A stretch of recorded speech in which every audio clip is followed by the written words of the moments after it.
اب میرے بھائیوں، اگلی 2 آیات قرآن حکیم کا اہم ترین مقام ہے، اور یہ مقام ہے جس پہ گھنٹوں بولا جا سکتا ہے۔ اس کے اندر ایک قیامت مخبر ہے ان آیات میں، اور یہ آیات ہے بڑی مشہور ہے، خصوصاً اس میں جو پہلی آیت ہے نا سورہ آل عمران کی 31 نمبر، یہ تو اکثر آپ کو سننے میں، تقاریر میں، جلسوں میں، میلاد کی محفلوں میں سننے کو ملے گی۔ قل ان کنتم تحبون اللہ فاتبعونی، اے نبی تم فرماؤ کہ اگر تم اللہ سے محبت کرتے ہو تو میری اتباع کرو، یحببکم اللہ، پھر اللہ بھی تم سے محبت کرے گا، ویغفر لکم ذنوبکم، اور وہ تمہارے گناہوں سے درگزر فرما دے گا، واللہ غفور الرحیم، اور اللہ بخشنے والا مہربان ہے، رحم فرمانے والا ہے۔ اس میں یہ چیز فرمائی جا رہی ہے کہ اگر تم رسول اللہ کی اتباع کرتے ہو تو یہ ہے تقاضا محبت خداوندی کا۔ بیسیکلی یہ یہودیوں کے کانٹیکسٹ میں نازل ہوئی، وہ کہتے تھے ہم خدا کو مانتے ہیں، خدا کے چہیتے ہیں، خدا سے محبت کرتے ہیں، تو نبی علیہ السلام کے ذریعے یہ بات کروائی دی کہ ان سے فرماؤ کہ قل ان کنتم تحبون اللہ، اگر تم کہتے ہو نا تم اللہ سے محبت کرتے ہو، فاتبعونی، پھر وقت کے پیغمبر کی پیروی کرنی پڑے گی، یحببکم اللہ، پھر تمہیں انعام یہ ملے گا کہ اللہ تم سے محبت کرے گا۔ تمہارا اللہ سے محبت کرنا کون سی بڑی بات ہے؟ اللہ کی ہستی تو اس قابل ہے کہ اس سے محبت کی جائے، بلکہ اللہ ہی ہے کہ جس سے محبت کی جائے۔ یہ اس چیز کی لذت وہ فیل کر سکتا ہے جسے خدا کا تعارف ہو جائے۔ اللہ ہی ہے کہ جس سے محبت کی جائے، لیکن اللہ تعالیٰ ہمارا اگر تم میرے نبی کی پیروی اختیار کرو گے تو پھر میں تم سے محبت کروں گا۔ یہ بڑی ڈگری ہے، کیونکہ یہی تو اصل ڈگری ہے۔ ہم سب کہتے ہیں غلامی رسول میں موت بھی قبول ہے، مزہ تو تب ہے جب رسول اللہ کہتے ہیں کہ ہاں میں بھی اس سے محبت کرتا ہوں، اور اسی کو آپ billions and trillions time multiply کر لیں تو خدا کا سٹیٹس پھر بھی نہیں ہو سکتا اس سے جو محبت ہونی چاہیے۔ والذین آمنوا اشد حبا للہ، اہل ایمان وہ ہیں جو شدید ترین محبت اللہ سے رکھتے ہیں۔ تو اللہ تعالیٰ فرما رہا ہے کہ یہ کہتے ہیں نا کہ ہم اللہ سے محبت کرتے ہیں، تم فرماؤ اگر اللہ سے محبت کرتے ہو پھر تمہیں وقت کے پیغمبر کی اتباع کرنی ہوگی، پھر اللہ بھی تم سے محبت کرے گا اور تمہارے گناہوں کو بھی معاف کر دے گا۔ یہی وہ چیز ہے جو بخاری اور مسلم میں آئی ہے کہ کل میں اس شخص کے ہاتھ میں جھنڈا دوں گا جو اللہ اور اس کے رسول سے محبت کرتا ہے، اللہ اور اس کا رسول اس سے محبت کرتے ہیں۔ اور صحابہ کہتے ہیں کہ ہمیں پوری رات نیند نہیں آئی کہ یہ ڈگری کس کو ملنے والی ہے کہ اللہ اور اس کا رسول اسے محبت کرتے ہیں۔ ویسے تو پہلی ڈگری بھی بہت بڑی ہے، یعنی ہم دعویٰ تو کرتے ہیں ہم اللہ اور اس کے رسول سے محبت کرتے ہیں، میرے پاس اس محبت کا کوئی سرٹیفکیٹ ہے کہ اللہ مان لے کہ ہاں یہ مجھ سے محبت کرتا ہے، یہ کوئی چھوٹی بات ہے؟ اور اس سے بڑی بات ہے کہ اللہ کے ہاں میں بھی محبت کرتا ہوں، اس میں تو پہلی ڈگری آپ کو پہلے ہی مل جائے گی کہ اگر اللہ کہتا ہے میں تم سے محبت کرتا ہوں تو امپلائڈ ہے کہ محبت اسی لیے کر رہا ہے کہ میں بھی اس کو رسپانس کر رہا ہوں، اس سے محبت کر رہا ہوں۔ صحابہ کہتے ہیں ہم پوری رات سوئے نہیں، صبح نبی علیہ السلام نے مولا علی کو بلایا، انہیں آشوب چشم تھا، آپ نے مبارک لعاب ان کی آنکھوں میں لگایا، اپنے مبارک ہاتھوں سے زرہ باندھ کے روانہ کیا، اللہ نے فتح دے دی۔ مسلم شریف کے الفاظ ہیں، انٹرنیشنل نمبر کے مطابق 6222 نمبر حدیث ہے۔ حضرت عمر کہتے ہیں مجھے پوری زندگی کبھی خواہش نہیں ہوئی کسی منصب کی سوائے خیبر کے موقع پر کہ یہ کاش جو فضیلت ہے یہ مجھے مل جائے جو علی کو مل گئی۔ تو یہ سب بہت بڑی فضیلت ہے، یہ کوئی سوچ بھی نہیں سکتا۔ تو اللہ تعالیٰ ہمارا ہے کہ اس کے پیچھے اتباع۔ اچھا اتباع کو سمجھ لیں، اتباع کہتے ہیں محبت کے ساتھ پیروی کرنے کو۔ ایک ورڈ ہے عربی میں اطاعت، حکم ماننا۔ اتباع ہوتی ہے ایک سپرلیٹو ڈگری، حکم ماننا تو اس میں ہے ہی ہے، اتباع یہ ہے کہ بس اس چکر میں رہنا کہ میں جس سے محبت کر رہا ہوں یہ جو کر رہے ہیں میں وہ کرتا جاؤں، یہ بھی نہ انتظار کروں کہ مجھے حکم کر رہے ہیں، نہیں، اس سے میرے اتنا انتہا درجے کی محبت ہو جائے کہ میں اس کی محبت میں سب کچھ کرنا شروع کر دوں۔ اور یہ صحابہ کرام میں خوبی تھی کہ رسول اللہ صلی اللہ علیہ وآلہ وسلم کی پیروی میں وہ اس درجے تک آگے جاتے تھے۔ بخاری میں اوپر تلے 10 احادیث ہیں نافع کہتے ہیں کہ عبداللہ بن عمر اپنے سفر حج میں ان جگہوں پہ کھڑے ہو کر نماز پڑھتے تھے جہاں رسول اللہ کے ساتھ انہوں نے اپنے سفر حج میں پڑھی ہوئی تھی. حتیٰ کہ وہ کہتے ہیں ایک جگہ ایسی آئی کہ ایک جگہ مسجد بنی ہوئی تھی اور پاس ایک برساتی نالا تھا, اس پہ ایک پتھر رکھا ہوا تھا. عبداللہ بن عمر نے مسجد میں نماز نہیں پڑھی, اس پتھر پہ پڑھی اور کہا رسول اللہ نے یہاں پہ پڑھی تھی. اس وقت وہ مسجد نہیں تھی. مسند احمد میں یہاں تک آتا ہے کہ عبداللہ بن عمر ایک جگہ ایسی بھی رک گئے کہ آپ نے وہاں پہ پیشاب کیا اور کہا رسول اللہ صلی اللہ علیہ وسلم نے یہاں پہ کیا تھا. سر وہ بخاری مسلم کی حدیثیں پڑھے نا, بندے پہ رقت طاری ہو جاتی ہے کہ یار اتنی جگہ عبداللہ بن عمر نے کیسے یاد رکھی ہوئی تھی. اور وہ راوی نے بھی روایت کی ہیں کہ پھر ایک ایسا ٹیلا آیا, پھر ایک ایسا برساتی نالا آیا, پھر ایسا پہاڑ آیا. میں یار حیران ہو جاتا ہوں اس حدیث روایت کرنے والے بندے کو. اور عبداللہ بن عمر نے زندگی میں ایک دفعہ حضور کے ساتھ حج کیا ہوا ہے. اور آپ عبداللہ بن عمر سے یہ نہ سمجھیے گا کوئی لمبی سفید داڑھی نہ. رسول اللہ جب فوت ہوئے ہیں نا صلی اللہ علیہ وآلہ وسلم, اس وقت عبداللہ بن عمر کی جو عمر تھی نا وہ تھی آلموسٹ 21-22 سال. غزوہ احد کے موقع پر کہتے ہیں میں بدر میں مجھے پیش کیا گیا تو میں 14 سال کا تھا, حضور نے مجھے جنگ میں نہیں جانے دیا. احد میں 15 کا ہوا تو حضور نے اجازت دی. احد ہوئی ہے 3 ہجری میں, 3 ہجری میں وہ 15 سال کے تھے, تو آلموسٹ 7 سال اور کر لیں کیونکہ 11 کے شروع میں حضور فوت ہو گئے. تو 15 اور 7 22 سال کیا عمر ہوتی ہے.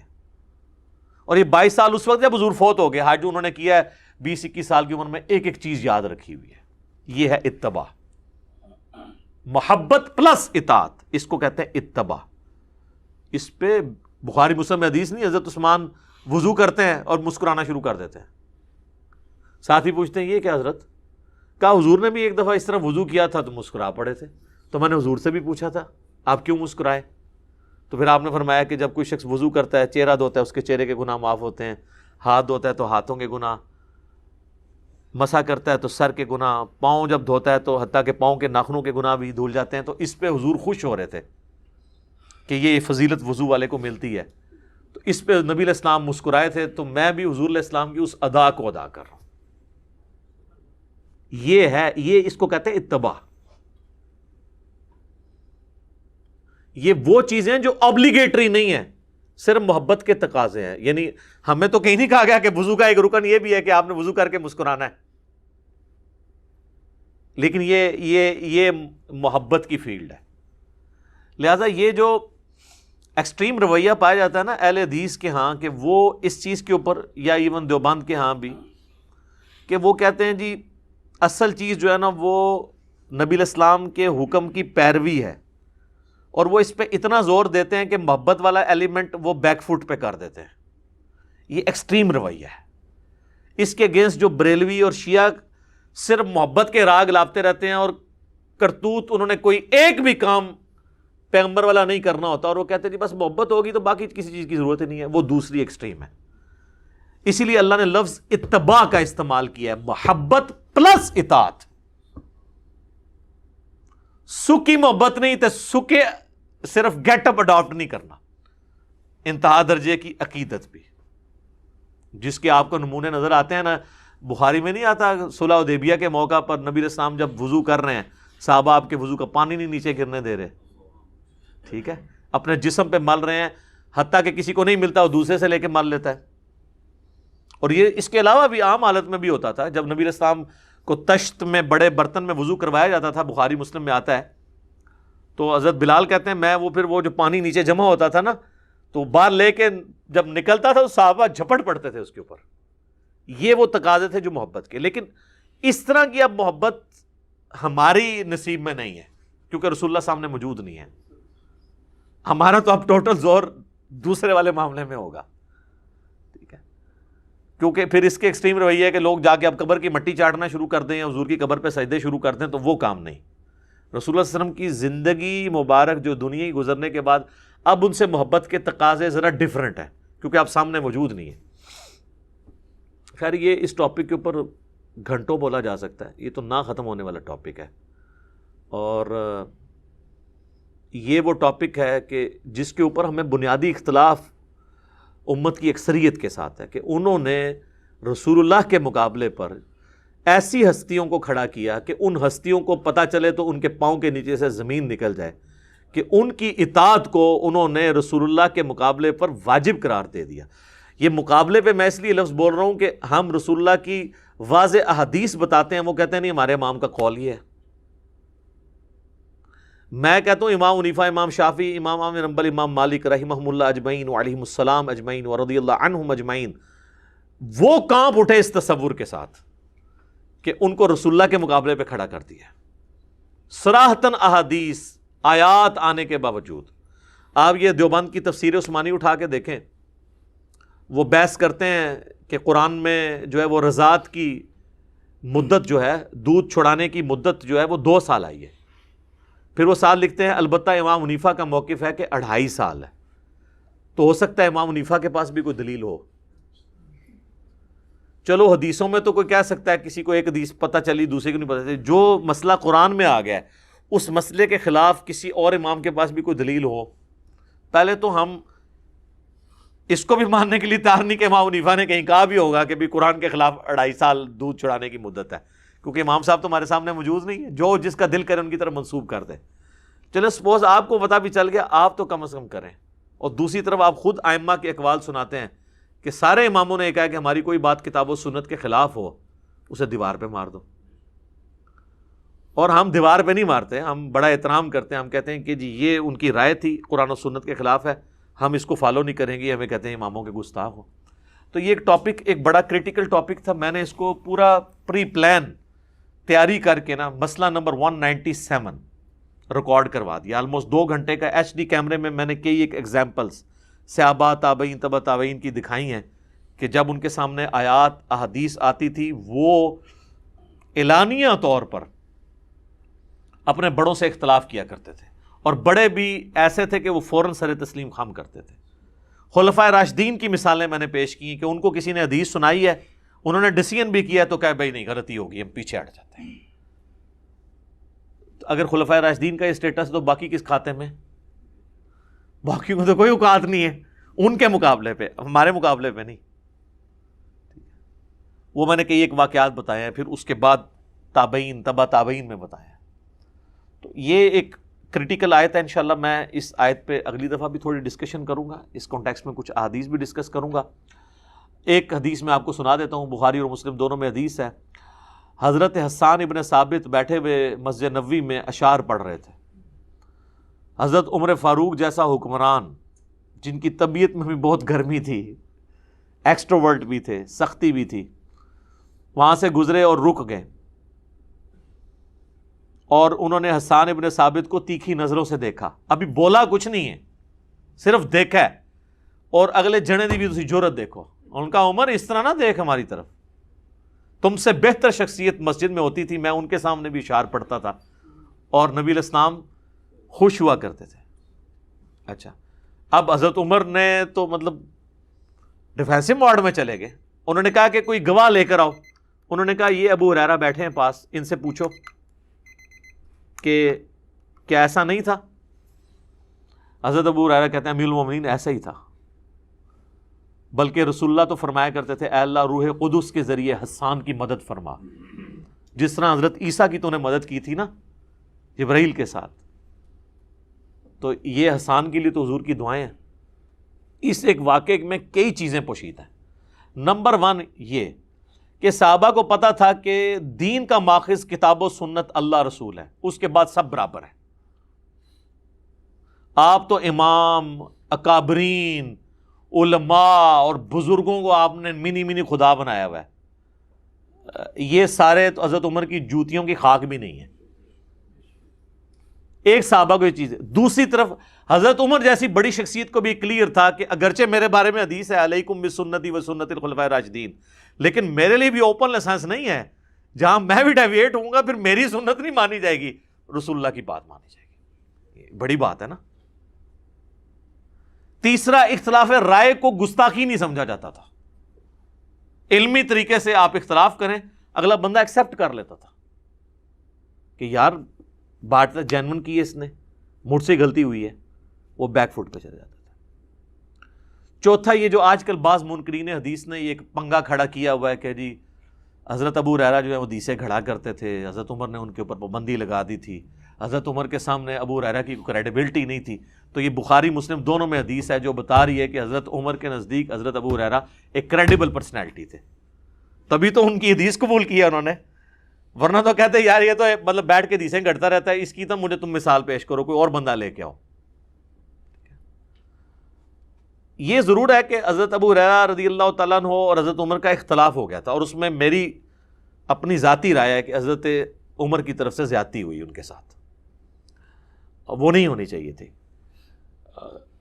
تو وہ ایک واقعہ اس طرح کا جس کی وجہ سے وہ ان کو جو گورنر بنا کے بھیجا تھا، تو ان کا وہاں پہ اللہ نے برکت دے دی۔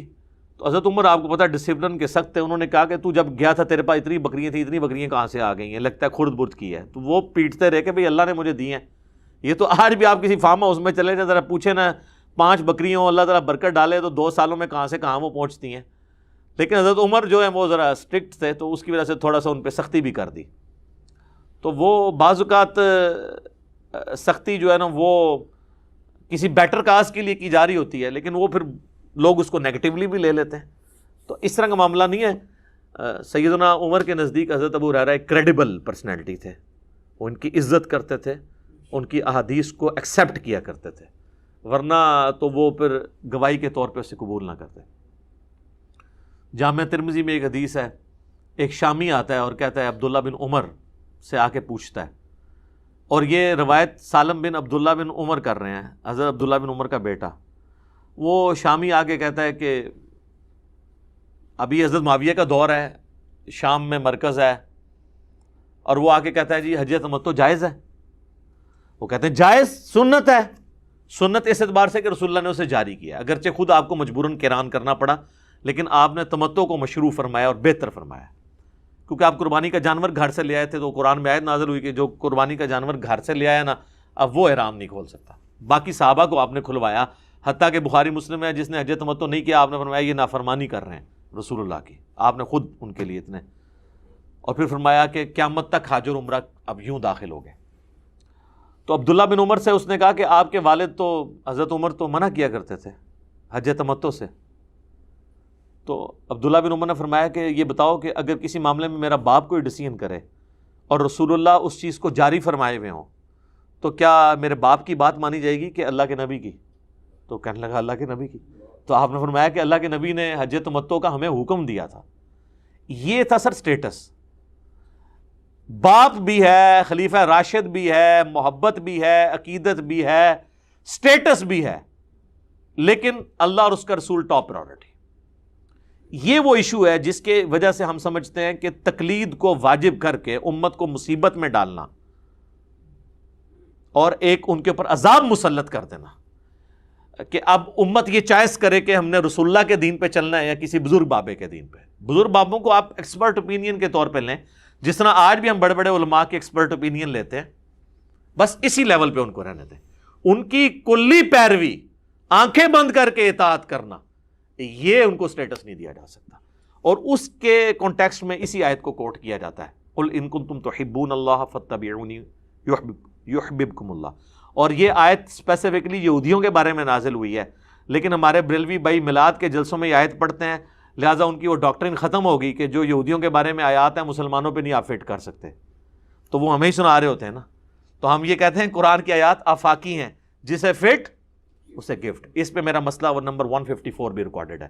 سبحانک اللہم وبحمدک اشہد ان لا الہ الا انت استغفرک واتوب الیک وما علینا الا البلاغ المبین۔ جزاکم اللہ خیر۔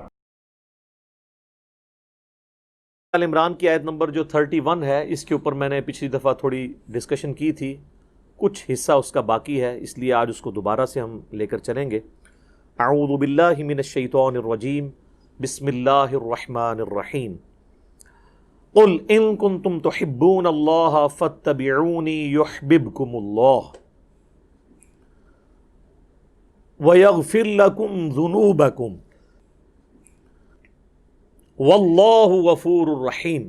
اے محبوب صلی اللہ علیہ وآلہ وسلم ارشاد فرما دیجئے کہ اگر تم اللہ سے محبت کرتے ہو یا اس کے دعوے دار ہو تو پھر میری اتباع کرو، یعنی نبی صلی اللہ علیہ وآلہ وسلم کی، تو اللہ تم سے محبت کرے گا اور تمہارے گناہوں کو بھی معاف فرما دے گا، اور اللہ تعالیٰ بخشنے والا، رحم فرمانے والا ہے۔ میرے بھائیوں، اتباع کے حوالے سے میں نے بتایا تھا کہ اتباع کی ڈیفینیشن ہوتی ہے محبت کے ساتھ کسی کی پیروی اختیار کرنا، یعنی اطاعت پلس محبت از اکول ٹو اتباع۔ تو ظاہر ہے اس میں پھر ایک قلبی رجحان بھی ہونا چاہیے، اور میں نے بتایا تھا کہ ہمارے ہاں ایک مکتب فکر صرف اطاعت رسول کے اوپر زور دیتا ہے اور محبت والا ایلیمنٹ پس پش ڈال دیتا ہے، اور دوسرا مکتب فکر محبت والے ایلیمنٹ کو اتنا ڈومیننٹ کرتا ہے کہ وہ کہتا ہے کہ اب بس جو بھی ہیں تیرے محبوب کی امت سے ہیں، اسی تے بندے دا پتر کوئی نہیں بڑھنا، اسی طریقے سے ہی ہم چلیں گے۔ وہ دوسری ایکسٹریم پہ چلے جاتے ہیں، جبکہ قرآن میں اطاعت رسول کا بھی حکم ہے صلی اللہ علیہ وآلہ وسلم، اور اتباع رسول کا بھی ہے۔ اتباع میں یہاں تک بھی ہوتا ہے کہ محبت کی وجہ سے انسان بغیر کسی لاجک کے، بغیر کسی کے حکم دیے بھی وہ کام کرنا شروع کر دیتا ہے جس کے ساتھ اس کی عقیدت وابستہ ہوتی ہے۔ اس کی چند ایک مثالیں میں نے بخاری اور مسلم کی روشنی میں پچھلی قرآن کلاس کے اندر ڈسکس کی تھی، آج ان کو ریپیٹ کرنے کی ضرورت نہیں ہے۔ کچھ کریٹیکل احادیث اس کانٹیکسٹ میں چاہ رہا ہوں ڈسکس کر لوں۔ پہلی حدیث بخاری اور مسلم کی متفق علیہ حدیث ہے۔ اللہ کے محبوب صلی اللہ علیہ وآلہ وسلم نے فرمایا، اس شخص نے ایمان کی حلاوت چکھ لی، مٹھاس چکھ لی، جس میں 3 نشانیاں ہوں گی۔ نمبر 1، اللہ اور اس کا محبوب صلی اللہ علیہ وآلہ وسلم اسے پوری دنیا میں سب سے بڑھ کے محبوب ہو جائے۔ نمبر 2،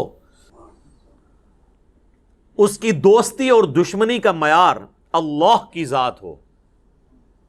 اور نمبر 3، کفر کی طرف لوٹایا جانا اس کے لیے اتنا ہی مشکل ہو جائے جتنا زندہ آگ میں جلایا جانا، وہ آگ میں جلنے کے لیے تیار ہو جائے لیکن اسلام نہ چھوڑے۔ جس میں یہ 3 خوبیاں ہوں گی وہ ایمان کی حلاوت چکھ لے گا۔ اللہم اجعلنا منہم، آمین۔ یہ حدیث خود ہی اتنی سیلف ایکسپلینیٹری ہے، اس پہ 1 گھنٹہ بولنے کی ضرورت نہیں ہے، ہر شخص اپنا محاسبہ خود کر سکتا ہے۔ ایک اور حدیث ہے بخاری اور مسلم میں، متفق علیہ حدیث ہے، شروع میں ہی کتاب الایمان میں، تم میں سے کوئی شخص اس وقت تک مؤمن نہیں ہو سکتا جب تک کہ میں اسے اس کے ماں باپ، اولاد، سب لوگوں سے بڑھ کر عزیز نہ ہو جاؤں۔ اس کا مفہوم بڑا واضح ہے۔ محبت کا تقاضا یہ نہیں ہے کہ صرف اونچی آواز میں نعرہ لگا لیا جائے، بلکہ پوری دنیا، حتیٰ کہ اس کے ماں باپ، اولاد اور سب رشتہ دار، پوری دنیا والے ایک طرف کھڑے ہوں اور اللہ کے محبوب صلی اللہ علیہ وآلہ وسلم اسے دوسری طرف بلا رہے ہوں، تو وہ سب کی پرواہ کیے بغیر اللہ کے محبوب صلی اللہ علیہ وآلہ وسلم کی دعوت پر لبیک کہے۔ یہ ہے اس کا مطلب۔ اور ظاہر ہے کہ بڑا مشکل کام ہے۔ یہاں پر تو ایک نوجوان کے لیے داڑھی رکھنا مشکل ہو جاتا ہے، پہلے ماں باپ ہرڈل بنتے ہیں، بعد میں بیویاں۔ عورتوں کے لیے نقاب کرنا مشکل ہو جاتا ہے کہ ہم اس معاشرے میں مس فٹ ہیں، اور ویسے ان سے پوچھے تو وہ کہیں گے کہ اللہ کے نبی سے سب سے بڑھ کے ہم محبت کرتے ہیں صلی اللہ علیہ وآلہ وسلم۔ تو محبت کو جسٹیفائی کرنا ہے اطاعت اور پیروی کے ساتھ، حکم عدولی والا معاملہ نہ ہو۔ جس سے محبت کرتا ہے نا، پھر اس کے لیے کر گزرتا ہے انسان۔ یہاں تو لوگ دنیاوی محبت میں اور عشق مجازی کے اندر خودکشی کر جاتے ہیں، تو وہ پھر کسی حد تک ویسے اپنی محبت میں جسٹیفائی ہوتے ہیں کہ جان دے دیتے ہیں، باقی ان کا عمل جو ہے وہ تو غلط ہے۔ لیکن یہاں پہ جان دینے کے لیے سارے مسلمان تیار ہیں۔ کہتے ہیں نا غلامی رسول میں موت بھی قبول ہے، اس لیے کہ انہیں یقین ہوتا ہے کہ ہم سے موت کوئی نہیں غلامی میں مانگے گا۔ ہم سے ڈیمانڈ ہوگی فجر کی نماز جماعت سے پڑھنے کی، یہ تو ہم پڑھ نہیں سکتے، موت ہمیں قبول ہے، کیونکہ موت تو ہم سے کسی نے مانگنی نہیں ہے۔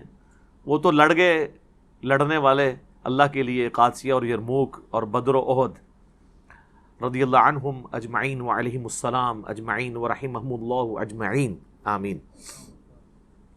ہم تو صرف دعوے دار ہیں. ہم ایئر کنڈیشن ماحول میں بیٹھ کے بھی خشوع خضوع کے ساتھ نماز نہیں پڑھ سکتے. ٹیلی فون ہم نے سیل فون جو ہے وہ سائلنٹ پہ نہیں وائبریٹر پہ لگایا ہوتا ہے کہ نماز کے دوران اگر آ جائے مجھے پتہ تو چل جائے. جب ہمارا اللہ سے کمٹمنٹ کا لیول یہ ہوگا تو پھر ظاہر ہے اس کی آؤٹ پٹ تو ویسے ہی نکلے گی نا کہ کہتے ہیں جی نماز میں وہ عجیب و غریب قسم کے خیالات آتے ہیں. جب آپ نماز کے باہر ان خیالات میں رہتے ہیں تو نماز میں بھی اسی خیال میں رہیں گے نا. سوئچ آف تو کوئی نہیں کر سکتا. ایک اور حدیث ہے صحیح بخاری میں, نبی صلی اللہ علیہ وآلہ وسلم اور سیدنا عمر چہل قدمی کر رہے تھے اور نبی علیہ السلام نے حضرت عمر کا ہاتھ پکڑا ہوا تھا. تو سیدنا عمر تھوڑے سے فرینک ہو گئے رسول اللہ کے ساتھ صلی اللہ علیہ وآلہ وسلم کے, مجھ پہ اتنی شفقت ہے تو انہوں نے کہا تھوڑی حاضری ہم بھی لگوا دیں. صحیح بخاری کے الفاظ ہیں, انہوں نے کہا یا رسول اللہ اس پوری دنیا میں سب سے بڑھ کر مجھے آپ عزیز ہیں سوائے اپنی جان کے. ویسے سچ بولا انہوں نے. غصے والا بندہ جو ہے نا سچ بولتا ہے, جس کے مزاج میں تیزی ہونا سچائی بھی ہوتی ہے. تو ہم ہوتے تو شاید ہم جھوٹی موٹی کہہ دیتے کہ یا رسول اللہ اپنی جان سے بھی بڑھ کے. تو انہوں نے سچ بولا کہ میں اپنی جان کو چھوڑ کے باقی دنیا کی ہر چیز سے بڑھ کے آپ کو محبوب رکھتا ہوں. تو آپ صلی اللہ علیہ وآلہ وسلم نے فرمایا نہیں بلکہ اپنی جان سے بھی بڑھ کے. تو ان کا یا رسول اللہ اپنی جان سے بھی بڑھ کے. تو آپ نے فرمایا ہاں اے عمر اب بات بنی, اب تیرا ایمان مکمل ہوا ہے. جب تک میں تجھے تیری جان سے بھی بڑھ کر عزیز نہ ہو جاؤں تیرا ایمان کامل نہیں ہو سکتا. اگر سیدنا عمر فاروق رضی اللہ تعالیٰ عنہ علیہ السلام کے ایمان کے کامل ہونے کے لیے ان کی عبادات اور دین کے لیے خدمات کے ساتھ رسول اللہ سے انتہا درجے کی عقیدت اور محبت ہونا ضروری ہے تو ہمارے لیے تو بدرجہ اولا ضروری ہے. اللہم انی اسألک حبک وحب حبیبک صلی اللہ علیہ وآلہ وسلم وحب من یحبک وحب عمل یقربنی الی حبک آمین. ایک اور حدیث ہے صحیح بخاری میں, کافی لمبی حدیث ہے, اس کا کنکلوژن اس پہ ہوتا ہے کہ نبی صلی اللہ علیہ وآلہ وسلم نے فرمایا محمد فرق بین الناس, لوگوں میں حق اور باطل میں فرق محمد ہیں صلی اللہ علیہ وآلہ وسلم. آپ مزے کی بات دیکھیں, یہ جو فرقان کا لفظ ہے نا یہ قرآن کے لیے بھی آیا ہے. شہر رمضان الذی انزل فیہ القرآن ھدی للناس وبینات من الہدی والفرقان. رمضان کا مہینہ وہ ہے جس میں قرآن نازل ہوا جو لوگوں کے لیے, پوری انسانیت کے لیے ہدایت ہے, صرف مسلمانوں کے لیے نہیں, پوری انسانیت کے لیے. اور اس میں ہدایت کے روشن دلائل ہیں اور یہ حق اور باطل میں تمیز کرنے والی کتاب ہے الفرقان. اولڈ ٹیسٹمنٹ اور نیو ٹیسٹمنٹ پہ اب یہ مہیمن بن کے یہ کتاب آئی ہے, فائنل ٹیسٹمنٹ قرآن. اور جس شخصیت پہ نازل ہوئی وہ بھی الفرقان ہے. محمد فرق بین الناس, محمد لوگوں میں حق اور باطل میں فرق ہے. ایک اور حدیث ہے صحیح بخاری میں, یہ وہ حدیث ہے جس کو مس یوز لوگوں نے کیا, آدھی حدیث بیان کر کے کہ جس نے کلمہ پڑھا وہ جنت میں ہی جائے گا. امام بخاری نے صحیح بخاری میں بالکل آخر میں جا کے نا ایک باب باندھا ہے. میں اکثر سوچتا تھا یہ باب شروع میں ہونا چاہیے, مشکات کے شروع میں ہے وہ باب. اس باب کا نام ہے کتاب الاعتصام بالکتاب والسنہ, کتاب و سنت کو مضبوطی سے پکڑنے والا چیپٹر, جس میں انہوں نے ساری وہ حدیثیں جمع کی ہیں جس میں ترغیب دلائی گئی ہے کہ کتاب اللہ اور سنت کو مضبوطی سے پکڑنا ہے. لیکن انہوں نے آخر میں جا کے چیپٹر باندھا ہے. مطلب یہ کہ جب آپ بخاری شریف اینڈ کریں نا تو یہ بات آپ نے ضرور یاد رکھنی ہے, کیونکہ یہاں پر تو آپ کو بتاؤں کئی مزار ایسے ہیں جس پہ ختم قرآن کی طرح ختم بخاری بھی ہوتا ہے, تلاوت کر کے, ترجمہ بیان کر کے نہیں. وہ جو پڑھ رہا ہوتا ہے اس کو بھی نہیں پتا ہوتا وہ ختم بخاری ہوتا ہے. وہ کسی بزرگ نے سوچا ہوگا نا ابھی تک ختم قرآن ہے, چلو ہم بھی ایک جاری کر دیں ختم بخاری. تو ختم بخاری جب ہو رہا ہو اور اس کے اینڈ پہ پہنچے ہوں تو کتاب و سنت کو مضبوطی سے پکڑنے والی احادیث ان کے سامنے ہے. اس میں ایک حدیث ہے نبی صلی اللہ علیہ وآلہ وسلم نے فرمایا میری پوری امت جنت میں جائے گی سوائے اس شخص کے جس نے جنت میں جانے سے انکار کر دیا۔ سر کون ہے جو جانے سے انکار کرے گا؟ ہم تو بغیر کچھ کیے جانے کے لیے تیار ہیں، تو انکار کیوں کرنا ہے؟ بن بلائے مہمان بنے ہوئے ہیں سارے کلمہ گو مسلمان، تو انکار کس نے کرنا ہے؟ تو صحابہ نے بھی یہی پوچھا یا رسول اللہ یہ انکار کون کرے گا؟ آپ نے فرمایا آپ جواب سنیں کتنا انٹلیکچوئل ہے۔ جو صحیح مسلم کی حدیث ہے، مجھے اللہ نے جوامع کلمات کے ساتھ مبعوث کیا ہے، بات مختصر لیکن اس کی گہرائی بہت زیادہ۔